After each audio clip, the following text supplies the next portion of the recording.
The crowd froze. The arrogant officer had just spat on the woman in front of him, smirking as if nothing could touch him, but his confidence shattered the moment she reached into her bag, pulled out a badge and said, "You work for me now." The sun had barely risen over Brooksville, painting the streets in pale gold and leaving the air cool enough to carry the scent of fresh coffee drifting from the little cafe on Main Street. It was the kind of morning that made the town seem peaceful, almost perfect unless you knew where to look. Officer Mark Reynolds was on his usual morning patrol, cruising past the bakery, the hardware store, and the benches where retirees sat reading their newspapers. He'd been in the force for 12 years and, in his mind, had earned the right to do things his own way. The problem was, his own way meant arrogance, quick tempers, and a quiet sense of superiority that had gone unchecked for far too long. He slowed his car when he spotted an unfamiliar black SUV pulling into a parking spot across from the Corner Bean Cafe. The driver's door opened, and out stepped a tall woman in her late 30s. She was dressed in a crisp navy blazer over a white blouse, paired with dark slacks. Her hair was neatly pulled back, and her stride carried a quiet authority that immediately caught his attention. But Mark didn't see confidence. He saw someone who, in his mind, didn't belong here. Her deep brown skin stood out in a town that was overwhelmingly white, and to Mark, that was reason enough to size her up with suspicion. She crossed the street toward the cafe, her expression calm, eyes taking in the surroundings. Mark parked his cruiser at the curb, stepping out with the lazy swagger of someone who believed the badge on his chest put him above anyone else. "Morning," he called, his tone sharp enough to cut through the hum of traffic. She looked at him and gave a polite nod. "Good morning, officer," but Mark wasn't satisfied with polite. He stepped into her path, forcing her to stop. "We don't get many strangers around here," he said, his voice laced with an unspoken warning. "Mind telling me what brings you to Brooksville?" The woman tilted her head slightly, studying him. "I'm here on business." "Business?" he repeated, as if the word was suspicious on its own. "What kind of business?" "That's personal," she replied evenly, still holding his gaze. Her composure irritated him. Most people either stammered or tried to avoid conflict when he pressed them. She did neither. Mark took a slow step closer, his voice dropping to a tone meant to intimidate. "Lady, you don't just stroll into my town without answering a few questions. It's not your town," she said softly. But the firmness in her voice cut straight through him. That was when something ugly flared in his chest, a mix of embarrassment and rage that he often masked with aggression. He smirked, leaning just close enough for the insult to sting. "You must be lost," he said, his words dripping with disdain, "because people like you don't last long here." And then, without warning, he did something he would regret for the rest of his life. He spat. The glob landed near the toe of her polished black shoe, splattering across the leather. A couple walking by stopped in their tracks, eyes wide, but they didn't intervene. Brooksville had learned to keep its head down. For a long moment, the woman didn't move. She didn't flinch. She simply looked at the spit on her shoe, then raised her eyes to meet his again. There was no visible anger in her a deep, unsettling calm. "Are you done?" she asked, her voice leveled. Mark forced a mocking smile, trying to disguise the small thread of unease that crept into his gut. "Yeah, I'm done." She stepped around him without another word, walking into the cafe as though nothing had happened. Mark watched her go, convinced he had put her in her place. He didn't notice the couple who had stopped earlier quietly, pulling out a phone, snapping a quick photo before moving on. The rest of his morning was routine traffic stops, a call about a stray dog, idle chatter over the radio, but every so often his mind flicked back to the woman in the cafe. Something about the way she had looked at him unsettled him. Not scared, not angry, just certain. Like she knew something he didn't. He shook it off, telling himself she'd probably be gone by the end of the day. People like that didn't stick around. By afternoon, the sun had risen high, and the station buzzed with quiet excitement. The entire department had been told to gather in the briefing room at 4 sharp, a special announcement, the captain had said. Mark figured it was another pointless memo about budget cuts or training schedules. He took his spot near the back, leaning against the wall with his arms crossed. At exactly 4 o'clock, the door opened, conversations died down, and there she was. The same woman from that morning stepped inside, but this time she wasn't in a blazer and slacks. She was in a tailored dark blue police uniform. A gleaming badge caught the light, and pinned neatly above it was a nameplate, Chief Angela Carter. Mark's mouth went dry. The captain stepped forward, smiling broadly. "Ladies and gentlemen, meet your new chief of police." The room erupted in polite applause, but Mark barely heard it. He was frozen, staring at the woman he had insulted and humiliated just hours before. Her eyes swept the room, landing on him for a fraction of a second, long enough for his stomach to twist. She gave no sign of recognition to the others, but he knew she remembered. As the applause died down, Chief Carter spoke, her voice steady and commanding. "I'm here to serve this town, to protect its people, and to make sure this department lives up to the standard the badge demands. I expect professionalism, respect, and accountability from each and every one of you." Her words weren't directed at him alone, but they might as well have been. Every syllable felt like a hammer, nailing down the reality he couldn't escape. Mark swallowed hard, the smug confidence he'd carried that morning crumbling under the weight of one undeniable fact he had just spat on the new boss. The first full day under Chief Angela Carter's leadership began with an energy that was both cautious and curious. Officers filed into the station earlier than usual, straightening uniforms and watching their words. A new chief always meant changes, but this one carried an air of calm authority that made everyone instinctively sit up straighter. For Mark Reynolds, though, the morning was a slow burn of discomfort. He sat at his desk, pretending to work, while his mind kept replaying the moment from yesterday, the spit, the silence, the way she had looked at him without a single flinch. He kept telling himself she wouldn't make it personal, that she'd be too busy trying to fit in with the department to go after one officer. But when the briefing started, and she stepped to the front of the room with a neat stack of papers in her hand, his pulse ticked up. She spoke in a measured voice, laying out her plans for the first 90 days. New community outreach programs, a review of all pending complaints, a department-wide retraining on ethics and cultural sensitivity. We serve the people, she said firmly, scanning the room, and we do it with respect. That is not optional. Mark could feel the eyes of a few colleagues flicking toward him. He kept his gaze fixed on the table. After the meeting, she dismissed everyone with a brief nod.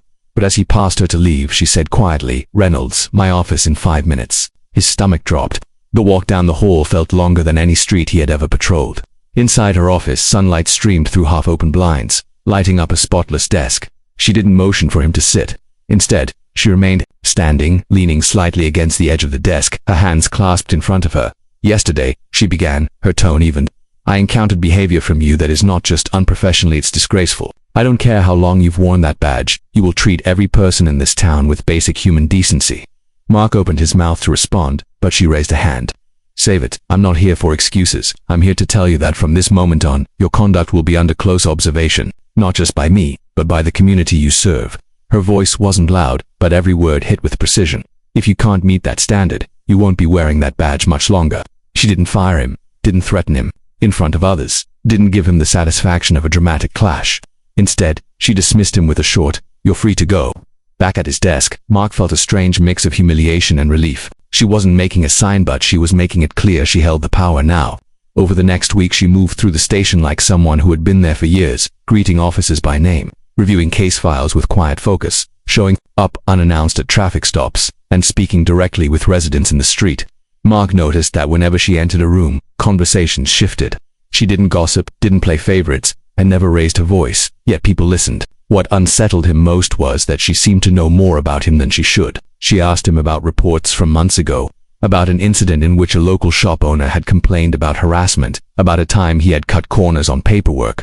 She never accused, she just asked, like she was piecing together a puzzle. Every question was a reminder that his record wasn't as spotless as he liked to think.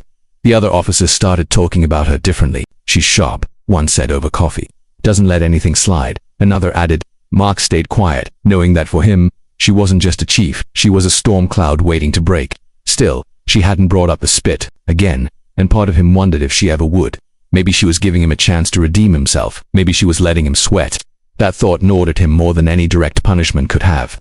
He started second-guessing his own actions, standing straighter during calls, using a softer tone with residents, double-checking his reports. One afternoon, while responding to a minor fender bender, he caught sight of her across the street, talking with an elderly woman outside a grocery store. She glanced at him briefly, then returned to a conversation, as if he were no more than another uniform in the crowd. That tiny moment being ignored somehow felt worse than confrontation. By the end of the week, Mark couldn't shake the sense that every move he made was part of some invisible test.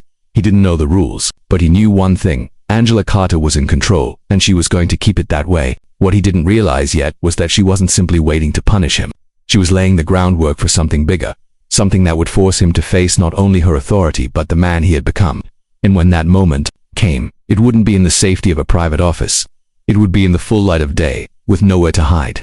The next Monday began with an announcement that sent a ripple of unease through the station. Chief Carter had ordered a comprehensive review of all officer conduct reports from the last 5 years, citing the need for transparency and public trust. For most, it was an inconvenience, extra paperwork, maybe a few awkward conversations. For Mark Reynolds, it was a flashing red warning light. He sat at his desk pretending to type as she walked through the bullpen, handing out sealed envelopes to each officer. Inside was a list of dates and incidents from their own files, along with notes about follow-up interviews. When she placed his envelope in front of him, their eyes met for a fraction of a second. Her expression was calm, unreadable. but there was something in her gaze that told him this wasn't random. Opening it, his stomach tightened. There were 3 incidents on the list he remembered too well: the shop owner's harassment complaint, the unreported use of force during a traffic stop, and a bar disturbance where his report didn't match witness statements. He knew each of those could be explained if someone was willing to bend the truth, but Angela Carter wasn't that kind of leader. Over the next few days, she moved with surgical precision, meeting officers one by one in her office. No one came out angry, but no one came out relaxed either. The station began to feel like a pressure cooker. Conversations were shorter, laughter rarer, and everyone seemed to keep their heads down when she passed. Mark tried to play it cool, but his confidence was eroding. When it was finally his turn, she greeted him politely, gestured to the chair across from her desk, and slid his file toward him. "I've reviewed these incidents," she said evenly, "and I'd like to hear your perspective." Her tone wasn't accusing it, but it was the kind of neutral that made every word feel like a trap. He offered explanations, rehearsed and polished. The shop owner had misunderstood his intentions. The use of force was necessary given the suspect's behavior. The bar fight report was written based on what I observed, not gossip. She listened without interrupting, her pen tapping softly against the desk. When he finished, she leaned forward slightly. "You know, Officer Reynolds, the public trusts us because they believe we act with integrity. When that trust is broken, it doesn't just stain the individual, it stains the badge." He swallowed hard, unsure whether to respond, but she continued, "I'm not here to destroy careers, but I am here to protect this department, which means every questionable action will be addressed, one way or another." She closed the file and stood, signaling the meeting was over. But as he reached the door, she added, "By the way, about what happened when we first met, I haven't forgotten." The words hit him like a shove in the back. Outside her office, he could feel the blood pounding in his ears. She was playing a long game, and he was caught in it whether he liked it or not. That week, whispers began to circulate. Residents had noticed the chief meeting with community members, gathering statements, even visiting people at their homes. Mark saw her talking with the shop owner from his file, shaking hands with the couple who had been walking past the cafe the morning of their confrontation. He started avoiding public spaces when he could, limiting his patrol routes to quieter streets, but avoiding her was impossible. She seemed to be everywhere, showing up at calls, riding along with other officers, stopping by his traffic stops, without warning. Her presence was never hostile, but it was deliberate, as if she was reminding him she could appear at any moment. The unease was starting to eat at him. Sleep came in shallow bursts, interrupted by dreams of disciplinary hearings and news headlines. In the mirror, his eyes looked tired, his posture less sure. He had built a career on intimidation and control, but now the power balance had shifted, and every day it tilted further in her favor. The final blow of the week came on Friday afternoon, when the department received notice of a public forum scheduled for the following Tuesday. Chief Carter would be addressing the community about accountability and policing standards, and all officers were required to attend in uniform. The moment he read the email, he knew she wasn't just investigating him quietly anymore. She was preparing to make an example out of someone. And given their history, there was no doubt in his mind who that someone would be. Tuesday evening arrived with a kind of heavy air that seemed to press down on the town, making even the streetlights flicker a little slower. The community center's parking lot was already full when Mark Reynolds pulled in, his uniform freshly pressed but his nerves frayed from a weekend of sleepless nights. Inside, rows of folding chairs faced a small stage with a podium and 2 long tables. Town residents filled the seat, shop owners, retirees, teenagers in hoodies, parents with restless children. Along one side, the entire police department sat in a line, their polished badges catching the light. Mark took a seat near the middle, 2 spots down from Chief Angela Carter, who was engaged in quiet conversation with the mayor. She looked completely at ease, as if this were just another item on her calendar, while Mark felt like he was waiting for a verdict. The mayor opened the forum with a short speech about transparency and the importance of building trust between the police and the community, then stepped aside to let Angela take the podium. She stood tall, scanning the room before speaking, her voice carrying the same calm authority that had unnerved Mark since the day they met. "Thank you for being here tonight," she began. "We're here because the people of Brooksville deserve a police department that not only enforces the law, but embodies fairness, respect, and accountability." She paused, letting the words settle. "Over the past few weeks, I've reviewed years of conduct reports, community feedback, and officer performance. I've spoken to residents who had positive experiences with our officers, and residents who felt they were treated unfairly. Tonight is about addressing those concerns openly." She gestured toward a small projector set up beside her. The lights dimmed, and a series of slides appeared, statistics on complaint resolution, examples of community outreach successes, and then, without warning, the tone shifted. A photograph filled the screen, a pair of black shoes, freshly polished, marred by a wet splatter. The image was grainy but unmistakable. A quiet murmur rippled through the crowd. Mark felt his chest tighten, his hands gripping the edges of his seat. Angela didn't look at him. Instead, she continued speaking as if the photo were just another piece of data. This image was taken by a resident of Brooksville. She said it shows an incident where an officer behaved in a way that violated both our code of conduct and basic human decency. This behavior is unacceptable. It undermines the public's trust and damages the integrity of this department. She advanced to the next slide, showing a blurred street corner, the cafe visible in the background. The murmurs grew louder. Mark could feel eyes turning toward him, though no name had been spoken. Accountability, she said firmly, means we don't hide our mistakes. We address them, we correct them, and we work to make sure they never to happen again. She turned the lights back on, the room now charged with an uneasy silence. I've met with the officer involved, she continued, and I've given him a choice: face formal disciplinary action and a public hearing, or commit to extensive retraining and community service under my direct supervision. He has chosen the latter. Mark stared straight ahead, jaw tight, forcing his face into something neutral. He hadn't expected her to air it publicly, at least not like this, without naming him, but making it impossible for anyone in the room not to know. The forum moved on, with residents taking turns at the microphone. Some praised the department's willingness to own up to mistakes. Others demanded harsher consequences for misconduct. Mark kept his eyes on the floor, answering only when directly addressed, and each word felt heavier than the last. By the end of the night, it was clear the balance of power had shifted permanently. Angela had managed to hold him accountable without destroying him outright, framing the incident as a turning point for the whole department. She had shown the community that she was willing to confront problems head in hand, shown him that she could pull every string without raising her voice. When the meeting adjourned, people clustered in small groups, talking in low voices. Mark left quickly, the cool night air hitting him like a slap. He'd survived the night, but the humiliation clung to him like smoke. As he drove away, he realized the most dangerous thing about Angela Carter wasn't her authority, it was her patience. She didn't need to take him down in one blow. She could take her time, and every step of the way, she'd make sure he knew exactly who was in control. The days after the public forum felt different in Brooksville. In the station, conversations quieted when Chief Carter walked through, not out of fear, but out of a new respect that seemed to settle over the department. For Mark Reynolds, however, each day felt like walking a tightrope. One misstep and he knew he'd be gone. At first, he moved through his shifts with forced politeness, watching his words, double-checking reports, and keeping his tone measured with residents. But as the weeks passed, something unexpected began to happen. The forced politeness turned into habit. He found himself listening more than talking, offering help without being asked, and, for the first time in years, leaving a call without the bitter satisfaction of having shown someone who was in charge. The community service assignments Chief Carter had ordered were grueling at first. Mornings spent repainting playground equipment, afternoons cleaning graffiti in the summer heat. But they put him face to face with residents he'd once intimidated or dismissed. One afternoon, while helping to repair a fence at the home of an elderly widow, she offered him a glass of lemonade and said quietly, "You're different from the man who came here before." It was a small comment, but it stuck with him. The turning point came late one evening, when Mark responded to a call about a teenager causing a disturbance outside the grocery store. In the past, he would have escalated quickly, raised voice, maybe a shove if the kid mouthed off. But that night he kept his tone calm, learned the boy's parents had been out of work, and ended up driving him home with nothing more than a warning. The next morning, Angela stopped by his desk. "I heard about your call last night," she said. "Good work." It was the first compliment she'd ever given him, and it landed heavier than any reprimand. Over the next month, the tension between them began to ease, not into friendship, but into something steadier, mutual acknowledgement.